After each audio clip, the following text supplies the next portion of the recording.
Hello and welcome to today's webinar, everybody. We are going to start the webinar today, and the webinar today is a talk with the director for the master's program in wireless photonics and space engineering. My name is Abhilash, and if you've not met me before, I currently work at Chalmers with international student recruitment and am an alumnus of the nanotechnology program at Chalmers. So without further ado, I think I'm going to quickly just run into the rules of the webinar so that you can get to know how we will deal with today's webinar. We will not be wasting the time of Lars and Victor, who will be joining us today. They are busy people, so we will try to keep our questions to the subject of today, which is the program itself and the subjects associated with the program. As you already heard, the webinar is being recorded. You can use the Q&A section because the chat has been turned off to ask your questions. You may also use the comment aspect of each question to be able to add context to your question if you need to perhaps give us more detail on a particular question that you've asked. Please make sure to state your question clearly and with as much detail as possible, and only once. Asking a question more than once doesn't really help. As you can understand, we will only answer relevant questions. We will not be answering questions regarding the application process and things like that, because that is not the aim of today's webinar. We will try to stick to the topic as much as possible. We will answer questions both by voice and by text. I have two of my colleagues here today with me. They are Vedrana and Sana. They will be moderating your questions and raising those questions that me, Victor, and Lars will be able to answer by voice. In the end of the presentation and the end of the hour, we will have a set of contact slides, which we will be able to show you. And those slides will give you information as to what you can use in order to get in touch with us, which channels are available for you to get in touch with us. Before we start the webinar itself and I hand over to Lars, I would like to remind everybody today that this program, the Wireless Photonics and Space Engineering program, is open for late applications from the 10th to the 28th of April. This is, of course, for those of you that have not yet made an application. If you have already made an application, you can ignore this information. But if you have not made an application, then you can make an application between the 10th and the 28th of April, because this program is open for late applications. Now, without further ado, I'm going to hand over to the Master's Program Director for this program, Lars Ulander. Lars, the stage is yours. Thank you, Albert. May I ask you first, before we start, should I put on my video or should I keep it as is? It will not make any difference. So you can keep your camera turned off. It will actually add to better quality, audio quality. Okay, so I'll keep it as is. Yes. Hello, everybody. I'm Lars Ulander, and I'm the program director of the Wireless Photonics and Space Engineering Masters at Chalmers. I'm professor at the Department of Space, Earth, and Environment here at Chalmers. And I have with me Victor Torres Company, who's professor at another department at Chalmers, the Microtechnology and Nanoscience department. So both of us are actually also lecturers and teachers in the master programs. I myself am examiner and lecturer in the radar systems course, and Victor, he's examiner and lecturer for the integrated photonics course. Next slide. So the background to this program is that Chalmers has some world-class research that is collected in this master program. Chalmers has two world-unique infrastructures that the two departments that host the program have established. My own department, Space, Earth, and Environment, we host the Onsala Space Observatory, which is located outside Chalmers at the coast. It's a radio astronomy observatory. It has several telescopes. And during the master program, you have the chance to go out there and take part and do some labs out there. It's a world-class facility. The other infrastructure which is mentioned here is hosted by the other department, the Microtechnology and Nanoscience department, and it's the Chalmers Clean Room, and it's actually part of a Swedish network of clean rooms that work together. And you will in the program you will get experience also from this in several courses. Another background to this program is that the three areas that comprises the program, the wireless, the photonics, and the space, they have a long tradition here in Western Sweden. So there's a number of industries that have prospered in this environment.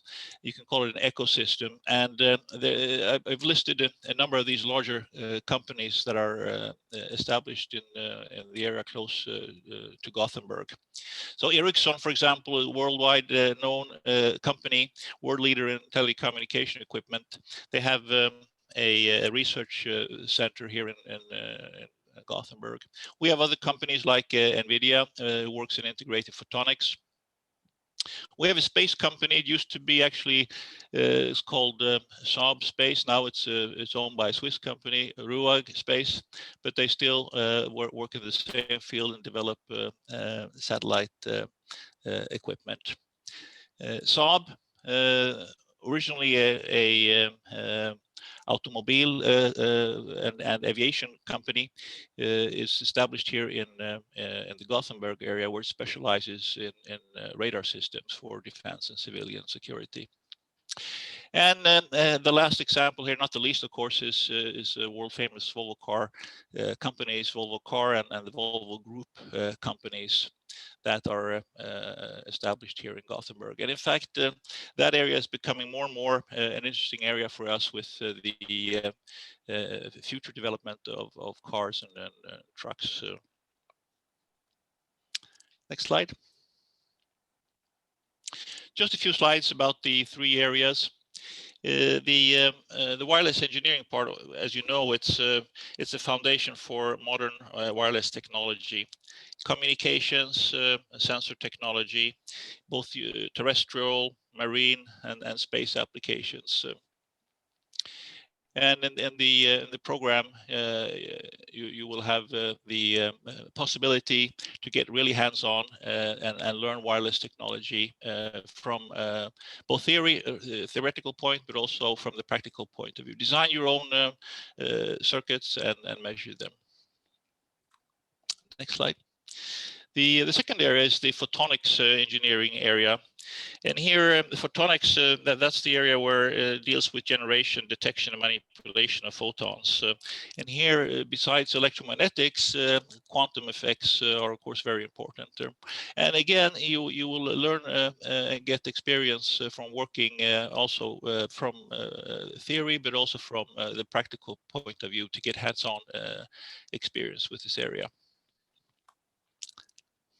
And the third, not the least area, the space engineering. Well, you're well familiar with the space area with its challenges in the environment and what it experiences the systems. Now here you will learn about orbital mechanics, space physics, and also space engineering, including some projects in the program. And this image here, I put two examples. The right one there, that's the European Ariane launcher. Sweden is taking part in this program. To the left there is something which is more familiar to Chalmers. Is actually a Swedish satellite called Odin. It was launched 20 years ago. It's still in orbit, and Chalmers was very much involved in designing and developing the sub-millimeter instrument on this system.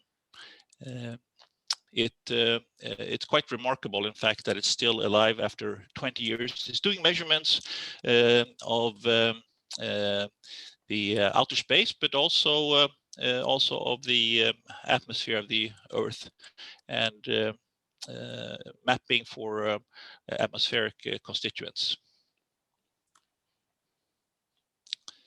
The slide here depicts the outline of our program.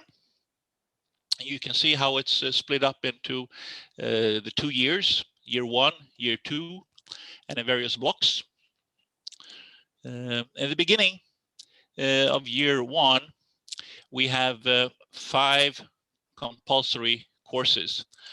And if you split it up into the 2 semesters, the first semester, that's 4 compulsory courses. And you see how it starts with the basics, the electromagnetics and system engineering on a top level approach. And then later on in the semester, then we have the 2 first profile courses and the two first profiles of microwave engineering, and then the space science and techniques. And then running into the second semester in year 1, we have the 5th compulsory course, which is in the photonics and lasers area. So those 5 courses are the compulsory ones of the program. So you have to take those and you have to pass those and get them approved. Then the design of the program is such that we have 13 what's called compulsory elective courses, and they are marked here in purple. And you can see how they span 2 semesters, the second and the third semester, then running into year 2. And you are free to choose at least 3 out of those 13. And you can decide on your own if you want to take 3 in the same kind of profile area, or if you want to mix the profile areas by taking example courses from each. That's up to you. Besides those compulsory elective courses, then there's also possibility to design the rest of your program as you wish. So in principle, you can take any course at Chalmers, and these are called elective courses. So if you want to really go into our area, then you can choose all of the compulsory elective courses from the 13, or at least 3, and then you can add the elective courses as you wish. At the end of the program, then you see the last semester that's devoted to a master thesis. This is the standard syllabus. Now there is a possibility also, in fact, to do a 1-year master thesis. Very few students do that, but there is a possibility to do that. Then you have to choose a topic which is more research oriented. Most students, they prefer to take that 1 semester master thesis. It typically also gives them some possibility to get in contact with industry, and also the first step into a future career. I listed here again the 13 compulsory elective courses, because these are the ones that we want to emphasize, of course. So the first 5 of those are from year 1. So you can see that they are a mixture from the 3 profile areas. If you want to go into the wireless area, then you can choose courses that adapt to that. Or if you want to go into the photonics area, you have one course there, integrated photonics, which fits very well. And if you want to go into space engineering, you can again select depending on your wishes. The rest of those compulsory elective courses, then the 8 remaining ones, those are offered in the third semester. That's the year 2 courses then. And as you see again, we have a nice mixture from the different areas. Here's also a list of examples I wrote of elective courses. There's a lot more elective courses from Chalmers offered that you can include. Now I put these elective courses as examples because those are the ones that we have included in the program syllabus. So they are kind of recommended courses. They fit very nicely with the other courses. So if you want to choose among them, we encourage that. There's a lot of detail here, but of course there's even more details that you can look into. So I want to encourage you to also explore yourself. And there's a very nice student portal that Chalmers has.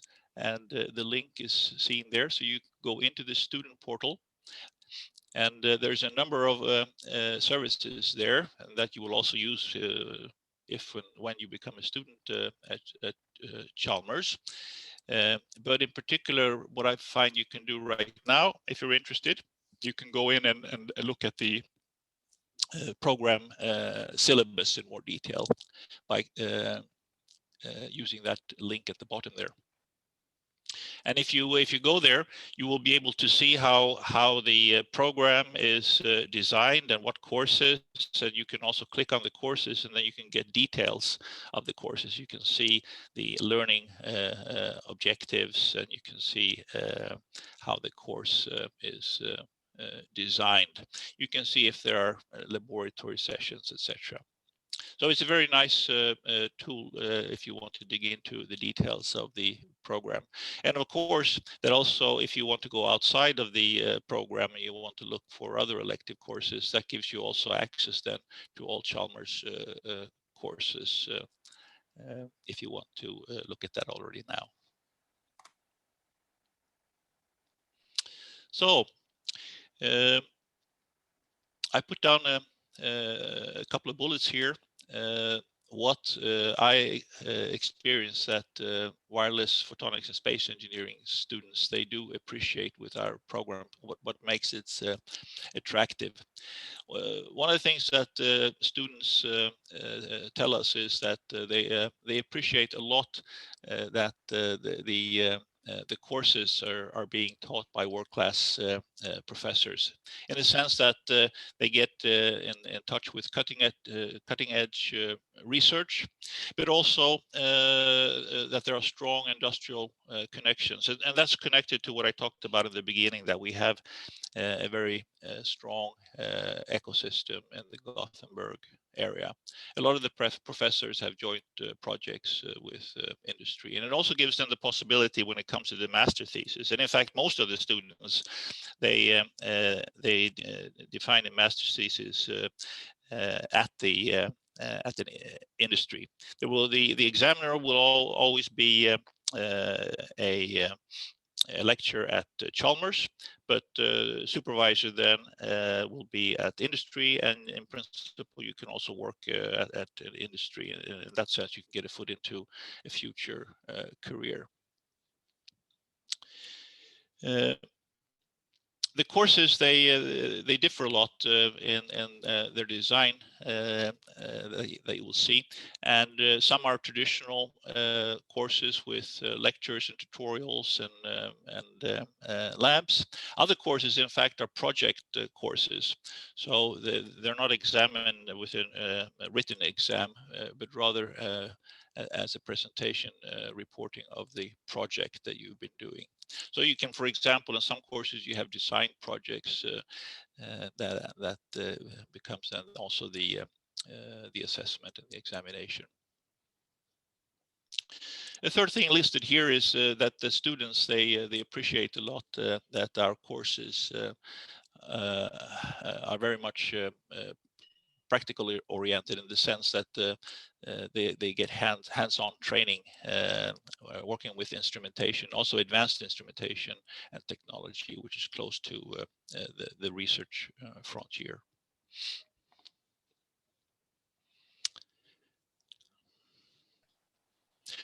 So why should you choose the wireless program, the Wireless Photonics and Space Engineering program at Chalmers? Something I didn't put here on the list, but I think is a good motivation today with all the problems and restrictions with COVID-19, is that Chalmers was very early and adapted to the COVID-19 situation a year ago, and started distance teaching online to adapt to that. And the teaching has worked more or less like normal in that sense. The problem is, of course, the laboratory work, but the intention is as much as possible is being done at the campus, and most lab exercises are being done in campus because they are prioritized. Of course, we don't know really how the COVID-19 situation will change the coming months, but I think we are prepared to handle, even if it continues into the fall semester. Coming back to why you should choose the wireless photonics and space engineering program. First of all, it's a solid education and degree, which gives you a possibility for a future career in high tech and research intensive companies and agencies. Of course, we shouldn't forget that most students go to companies and industry, but there are, of course, also some who stay in academia or go to governmental agencies. We have a teaching and the lectures are closely connected to cutting edge research.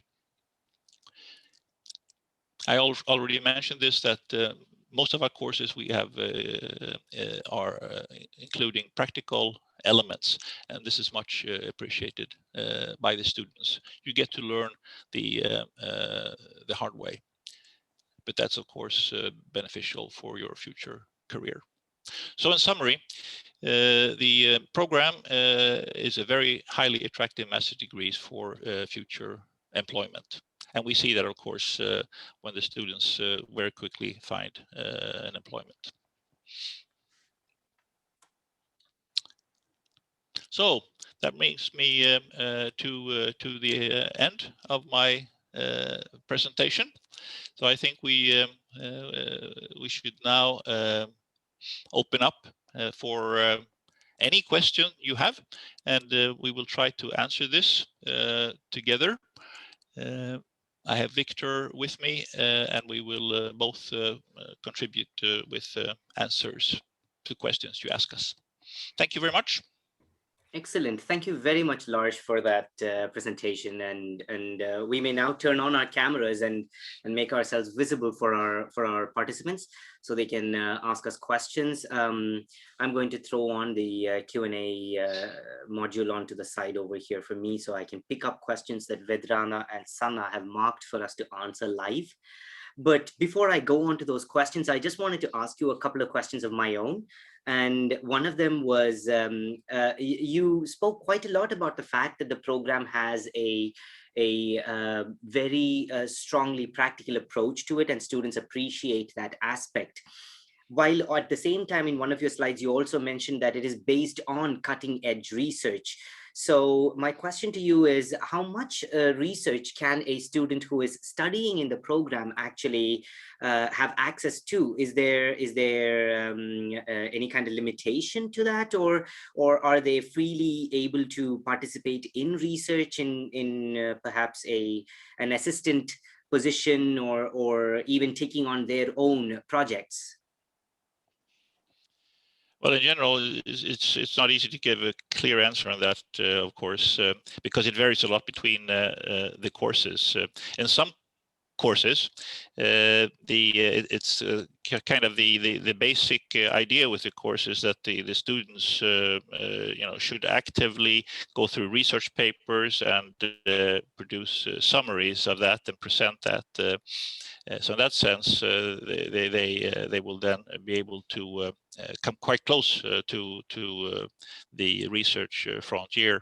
Mm-hmm. And when it comes to instrumentation, that's always difficult, of course, but in particular in the master thesis. In the master thesis project at the end of the program, then depending on your interest, of course, you can choose to get involved in our various research projects, because the teachers, the lecturers are, like I said, involved in the research themselves. So they provide the link into these infrastructures that I mentioned. So there is a clear possibility to do that. Excellent. Another question I was wondering about was the space perspective of the program. When we look at pictures like the Ariane launcher and we think about space, normally the pictures that come up would be pictures of SpaceX and rockets being launched, and that kind of an image. Can you clarify for us what aspect of space engineering is it that we focus on here at Chalmers? So in the program, we have one mandatory course on space physics and techniques, and that's a broad course. So it gives you the introduction, the orbital mechanics, the space physics, and the environment that the space engineers need to work in. So that gives a broad introduction, and then in the compulsory elective courses, then there are specializations into various fields like satellite communication, satellite positioning, and then I think we move more closely to what Chalmers specializes in, and these are not in the rocket part. It's I would say in the sensor and the communication field.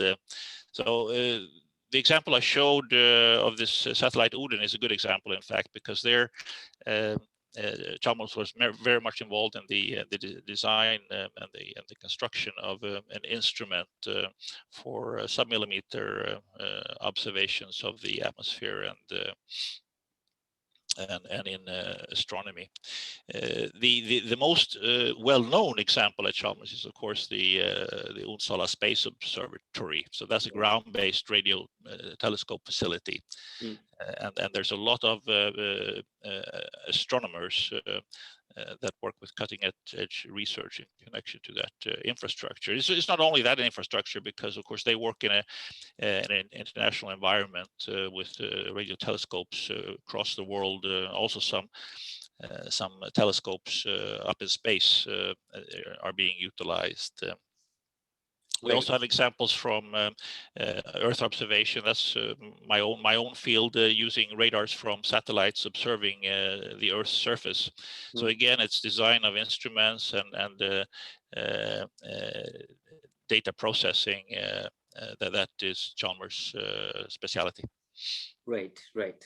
Excellent. Thank you very much. And to kind of slightly continue on the same theme of that question, I'm wondering about, there's actually a student also asking the same question, because if I remember correctly, there was a student from last year or from the year before that who managed to be a part of an ESA project.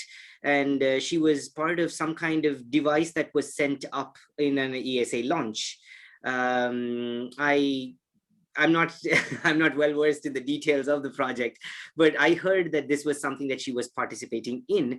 And the student that is asking the question is asking something similar. Their question is, they're curious about what opportunities for exploring research exist within the program with ESA or the space or any other space agency.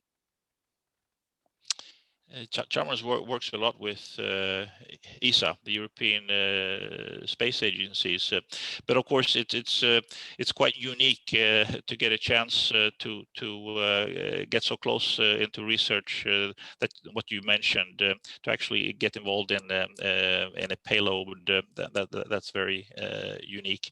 But since, like I said before, since the professors, the lecturers, they are involved themselves with the research, and they do have projects running with ESA, that gives a possibility and opportunities, if the timing is right, to be able to do something. And I think again, it's mainly in the thesis. That's where it becomes possible. Right. And of course, a one semester thesis is a bit short. I would say those are more targeted to going into industry.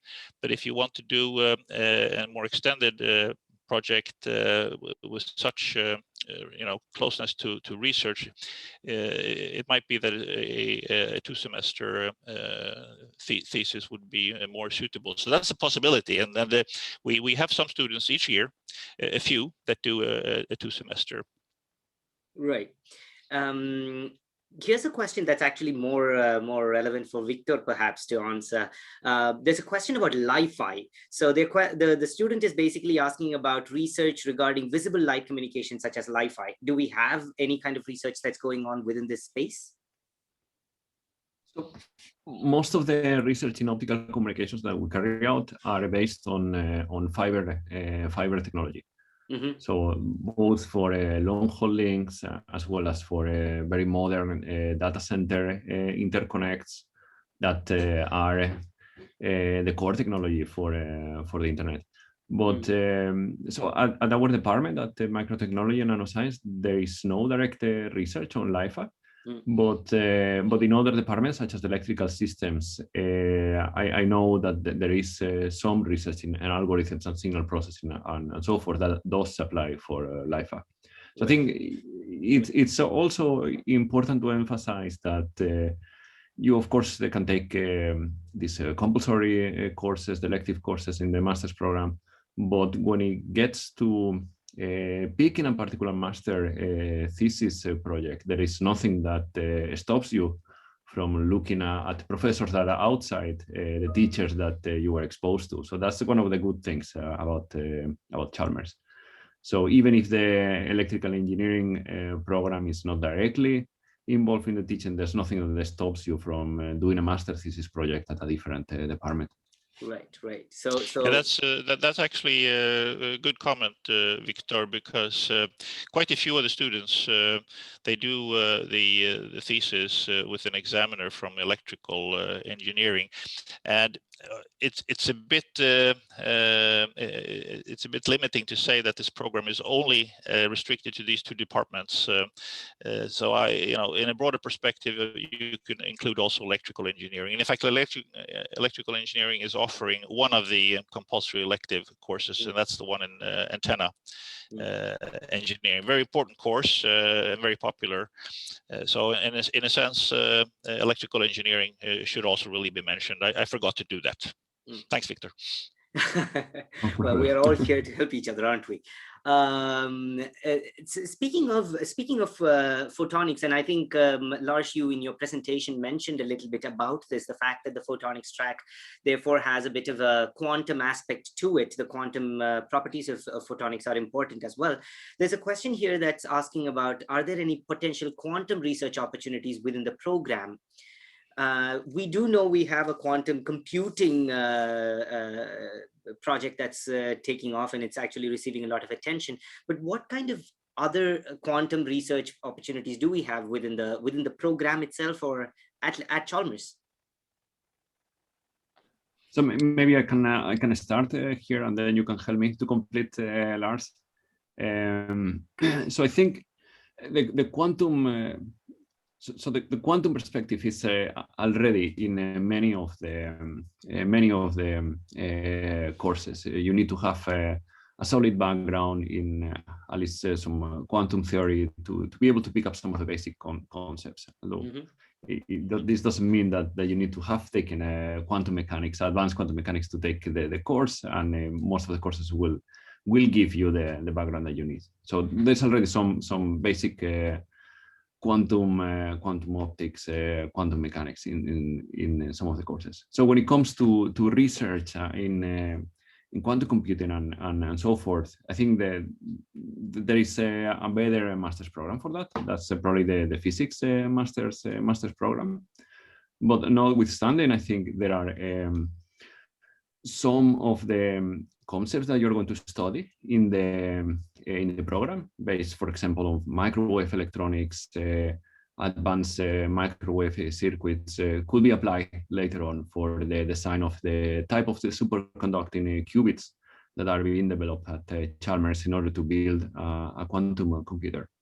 So I'm pretty sure that with the background that you will learn here, you will have some outstanding research opportunities at the Microtechnology and Nanoscience department in this particular case, where they are developing this quantum computer. It could be either in the form of master's program with them, master's thesis project with them, or later on in a PhD project. But there's also the nanotechnology program, which also has a quantum mechanics aspect to it, if I remember correctly, not just the physics program. That's absolutely correct. That's very good. Right, Thanks for completing that. Of course, no issues. But I also want to kind of like go back to what Lars, you were saying something about antennae, and it coming from the electrical engineering department. There's a question here that's asking about what kind of research opportunities. So there are a lot of these kinds of questions that are coming, which is about research opportunities, and then they've got these list of topics, right? So we've just covered quantum mechanics, we've covered space. Now we're looking at antennae and specifically for sensing purposes. Do you have any direct examples of research that's being done as far as antennae and sensing purposes is concerned? Well, I mean, the antenna engineering group, they are very active and very well known. It's been a very strong research-oriented group for a long time at Chalmers. So even when I was a student a long time ago, it was very well known, the antenna group, and it has spilled over onto the industrial companies that I mentioned. I mean, the RUAG Space Company is well known for its antenna solutions. The Saab company is also well known for its antenna solutions, and that had not been, if not there had been a very strong research group at Chalmers. So yes, the answer is this is a very important research field for Chalmers, and I would say it's very important part of the program. It's the only course that is hosted by the offered by the electrical engineering, like I said, and the reason is that it is very important. Now, again, if you want to become involved in research, take that course, get to know the professors, and try to convince them that you're interested to do a cutting-edge research project for the thesis, and it might even open up other opportunities on the way. That's how it works.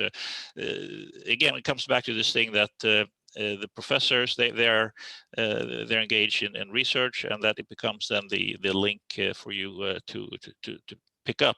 There's no guarantee. I mean, we don't in that sense provide that directly, but there is it's up to you, to the initiative, and the possibilities and the opportunities are there, and many students take it. I think you pointed out something really important there, Lars, about the fact that regardless of what question is being asked about research opportunities or employment opportunities or projects or part-time work or research assistant positions or whatever they may be, it is to view the entire university as one big network, and to look at it as the possible as a place from where you can network your way into a position.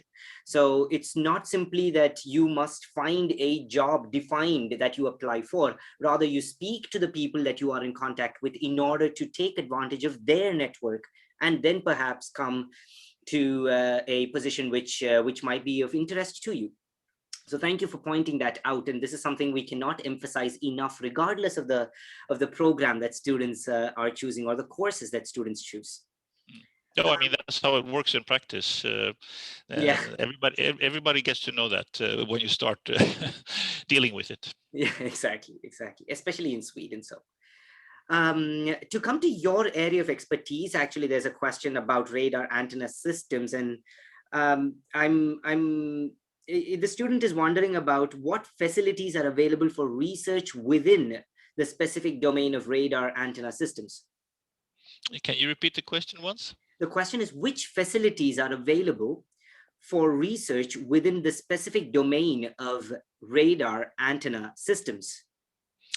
The antenna research group that I mentioned, they have a compact range of their own that they use in their research. So there's a direct there's a direct facility that can be used and is used typically for master thesis projects. And when it comes to radar, I myself, I'm involved in some radar measurement tests that we do.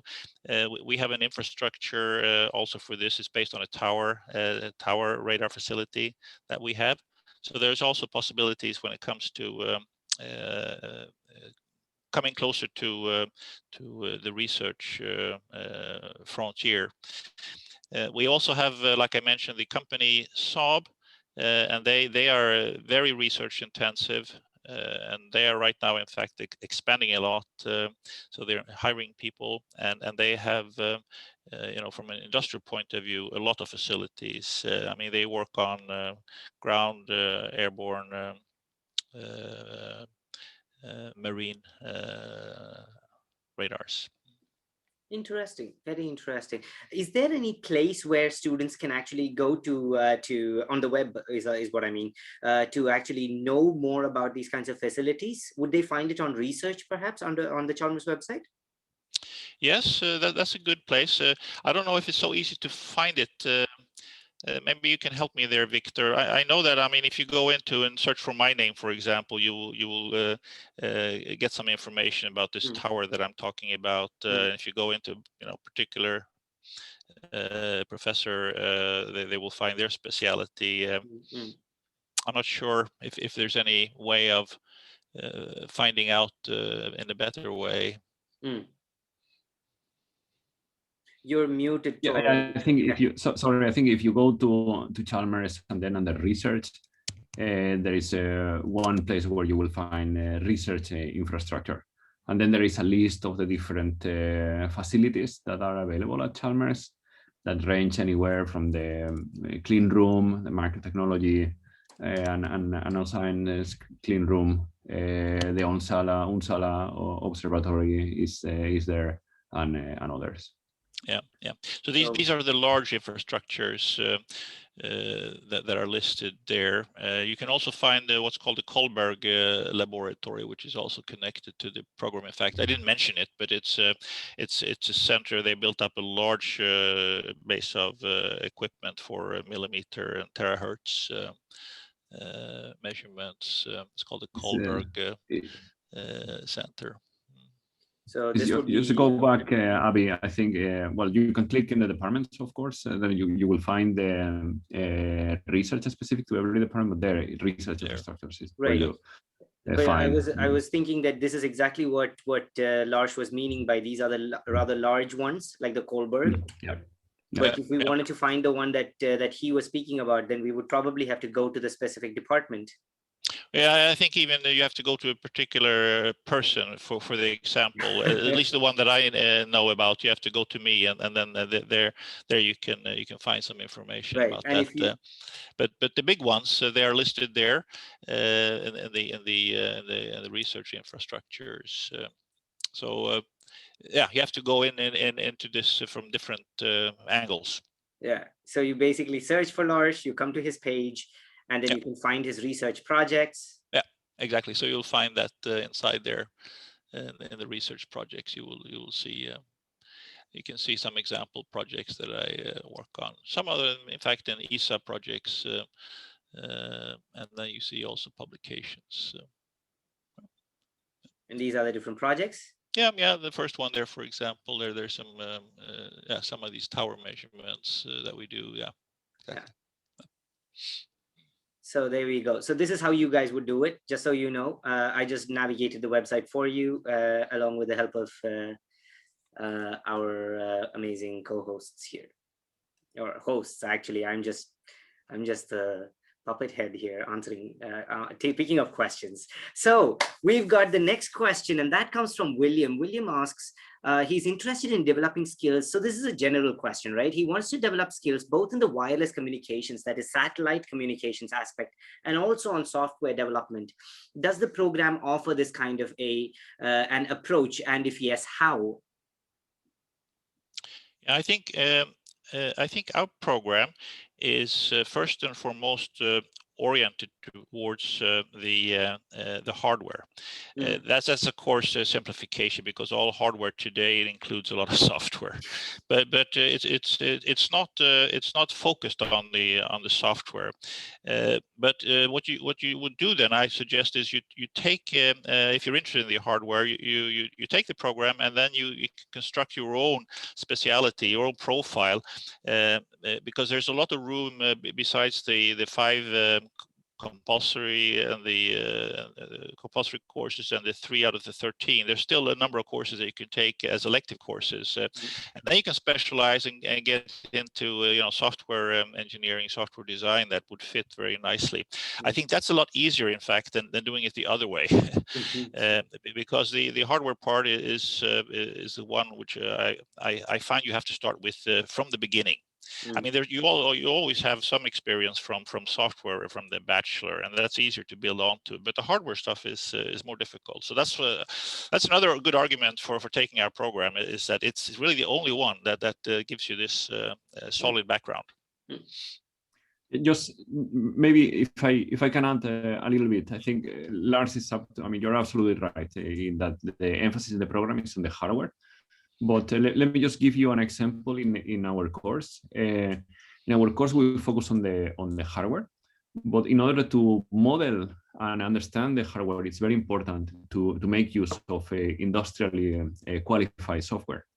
So it goes hand in hand, and it's not only my course. I know for a fact that other people in microwave electronics and in the other microwave courses also make use of industry qualified software.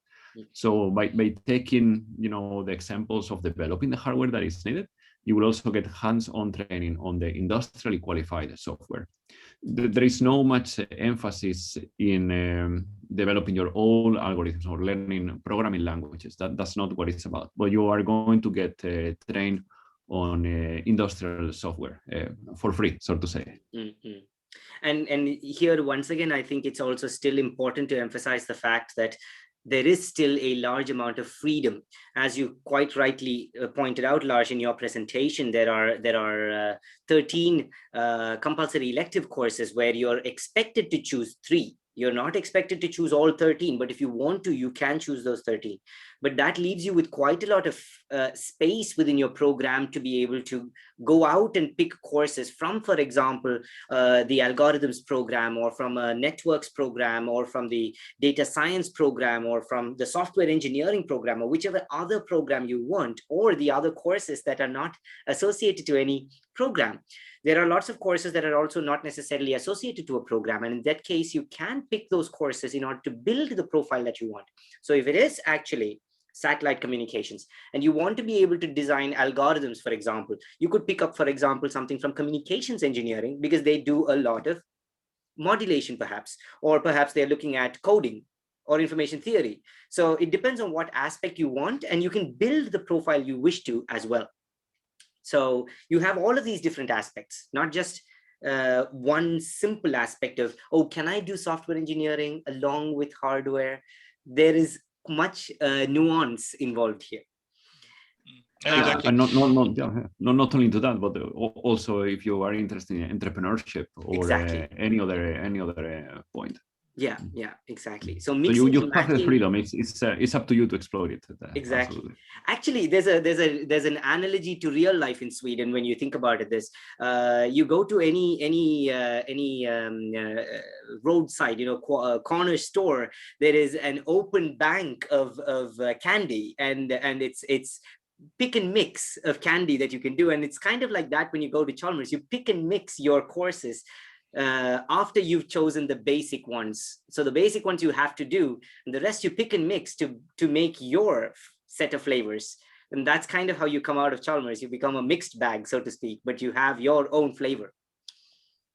And again, I should point to the thesis, of course, where you kind of wrap up things, and here you can choose the topic, which includes these various areas. There's another good example that I didn't really explicitly point to, but we have a course at the third semester, which also tries to tie up this hardware software issue. It's a course in wireless links. It's a project oriented course, and it's very much appreciated. Unfortunately, we cannot take on more than 24 students in total on that course, and the course examiner, the teacher, he wants really to have a split. So the idea is to take about half of the students, so about 12 from the wireless photonics and space program, and then add on 12 students from typically the communication engineering program, and they are more experienced in the software. So you take people more experienced in hardware and put them together and do a project, building your own wireless link. And this is very appreciated course for the ones who get enrolled in that course. So then you also get this synthesis. You get cross fertilization between the two programs, and the students learn a lot through each other in this course. Right. So that's a good example that I can point to where this becomes very explicit. We've got 4 questions left in 10 minutes, so I'm guessing we'll be able to do this pretty easily. I'm going to just run through the 4 questions. As long as nobody asks any new questions, we should be quite safe. The first question asks, how big is the chance and how strong is Chalmers' relation to working at Chalmers as an R&D environment at the end of the program? I think, Lars, you've beaten everybody over the head with this quite enough already, especially including the information on your slide. So if you don't mind, I'm just going to answer and say there's a big enough chance. I mean, it depends on a lot of other factors that you may not have control over, aka Corona. But given everything else is going for you, it should not be quite a big difficulty to do any research at Ericsson once you're done with your studies. So it's absolutely no issue.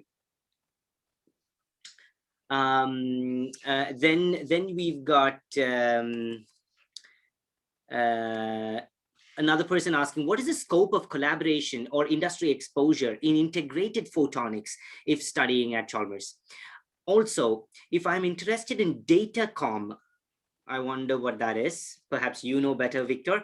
If I'm interested in datacom research with PICs and silicon photonics, are the MSc courses more focused on breadth or depth in integrated photonics?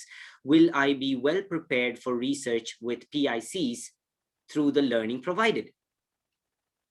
Yeah, absolutely. I think that's exactly my research. So I think for regarding the industry, I think one very clear example is NVIDIA. So they are, if you restrict yourself to the west coast of Sweden, they work a lot on photonic integration from VCSELs and silicon photonics. And there's ample opportunities for master students to do internships, even doing their master thesis project at a company with a Chalmers professor as the examiner. So that's a very valid approach for taking the master thesis project and encouraged. So going back to the particular question of datacom, we do a lot of silicon photonics. We develop integrated lasers. We develop microcoms. That's exactly my research for applications actually in datacom and fiber optic communication systems. So I would say there's ample opportunities to work both at the industry as well as in the university. Cool. And if as always, if a good student comes and with good interest, we always provide a menu of master projects. But all professors are willing to adapt to the interest slightly to the interest of the students. Excellent. So there is flexibility also from the teacher side. Yeah, absolutely. Yeah, and I can tell you from the program side, we a lot encourage doing the thesis in collaboration with industry. We think this is a very good way of providing the students with future opportunities, but also it comes back. I mean, the professors in return they get ideas for research projects and building up the networks. So this is kind of a part of the networking that is going on. Excellent. Speaking of lasers, you said integrated lasers, Victor. Here is a person asking about engaging in ultra intense lasers. What possibilities do we have for ultra intense lasers? Yeah, I don't know about ultra intense, but we work also on very, very intense laser pulses. Yes. So I think we actually work. I mean, my research is about integrated optics and frequency comms, and we exploit on a physical level very intense light. But not because the laser is so intense, but because we managed to confine it at the nanoscale, and that can result in an extremely high intensity, and we can foster harness nonlinear phenomena for practical applications. Mm. So we do have possibilities to explore on the relation between high intensity lasers and nonlinear matter. Also, another of my colleagues works on UV lasers. They are very, very, very intense because you go at very high frequencies as well. So perhaps this student can come to Chalmers and then start creating, instead of very intense, ultra intense lasers. Who knows, right? In time, we will have ultra lasers. For whatever purpose that will be used, we will find out sooner or later. The last question that we will spend our time on is a question we've kind of answered in different ways, but it would be nice for us to go through it anyway. Is there a requirement to undergo an internship during the master's program? If not, is there an opportunity to do research, to do internships in outside companies during the program, as in companies outside of Chalmers? So the formal and a bit dull answer is that there is no requirement to do this internship. It was, in the old days when I was a student, there was a requirement that we had to do 8 weeks of internship during our 5 or 4-year education at the time. But nowadays that's gone. So there's no mandatory internship. But still, of course, the students often take the chances and get the chance to do internships during typically the summer time. I mean, you have to be active. You have to take an initiative. It's not something that Chalmers will give to you, but there are good chances of doing that. I mean, it comes back again to this the ecosystem, the industrial companies that are in the area, and they are very keen on, in fact, establishing contacts with good students. So it's a give and take there again, that they know that if they offer positions, internships, the students might take a thesis, and they might, become a very important future employee of their company. Exactly. So it is encouraged, of course, but it's not something that we directly help you with. That's a bit of a dull answer, of course. But I think it's also important for students to understand the difference between an internship and a summer job. As you point out, an internship is something that was required earlier and might have actually resulted in what we call academic merit or academic credits. Whereas a summer job is something that, like again, that you point out, it's actually something they do on their own. They do it at a company. Sometimes they get paid for it. And they do not typically, these jobs do not typically result in any academic credit. So it's purely an experience activity that students are performing or participating in. And whatever experience they gain from it usually results in some kind of network effect. So if they've been at a summer job, that results in them having come into contact with the people at the company, thus resulting in a possible master's thesis, which might result in that job that comes after the master's. So the cumulative effect of having done a project, a summer job, a master's thesis, and then landing the full-time job, that's the cumulative effect in the end.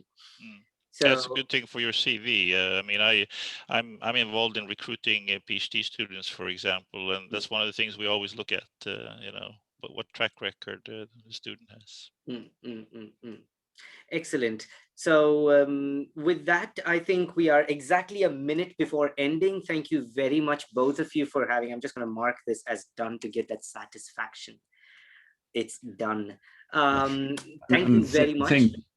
And thank you, Avi, and thanks everybody for the interest and for the questions. And we look forward to receiving your applications. Absolutely. I'm going to go back.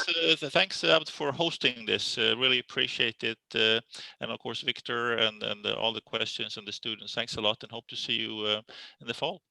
Wonderful, wonderful. I'm just going to go back to our presentation and show the last couple of slides that we have left. If nobody got the joke, I'm really sorry. Please laugh. I mean, this is really brilliant. So I'm laughing, obviously. I'm going to the last slides that we have. These are the most important links you need to know about, and those are the master's programs, the tuition fees, scholarships, and the Meet Us page where you can find other events. We also have our QR code over here that you can use in order to get in touch with our students who are studying right now, and also talk with us, because we are over there on the platform and we are called Prospective Student Support. You also have our social media channels and all of these different ways in which you can get in touch with us. For example, we've got Line for Indonesia and Thailand, Telegram is for the whole world, and WhatsApp, and so on and so forth. And that brings us to the very end of our webinar. Thank you very much, everyone, for sticking to the very end. I wish you safety and good health. This was Chalmers University of Technology. Have a nice day. Bye-bye.